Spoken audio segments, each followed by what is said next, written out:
খাবার খাইতে আবার কোনো সময় লাগে নাকি? হ্যাঁ, কোনো উৎসব লাগে নাকি? মন খারাপ, খাবার খান, মন ভালো হয় যে।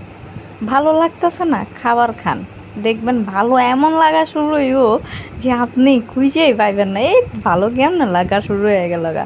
তারপর আপনার কারোর লাগে ঝগড়া হয়েছে, খাবার খান। মাইনসে কেমনে ঝগড়া করে খাওয়ান বন্ধ করে দেয় আমি বুঝি না ভাই। আমার ঝগড়া লাগলে বা মন খারাপ হইলে বা আমার কোনো কিছু ভালো না লাগলে যে পরিমাণে খিদা লাগে, আমি আপনার করে মানে কি বলবো বলেন, কেমনে বুঝাবো? মানে খিদায় আমি দেখি কি অজ্ঞান হয়ে যাইতেছি, মানে খাবার খাইলে আমার অক্সিজেনের লেভেল বাইরে যায়। মনে করেন আমার শ্বাসকষ্ট হইলো, হ্যাঁ, তখন আপনি আমার হসপিটাল না নিয়ে রেস্টুরেন্টে নিয়ে যাবেন। রেস্টুরেন্টে নিয়ে যাবেন, দেখবেন আমি উইঠা বয়া পড়ছি, বয়া খাওয়া শুরু করছি বিসমিল্লা বইলা। হুম। ইস, খাওনটা দেখা এখন মনটাই চাইতেছে বয়সটা বন্ধ করে আবার গিয়ে খাই, কিন্তু বাইতে তো খাওন নাই কে।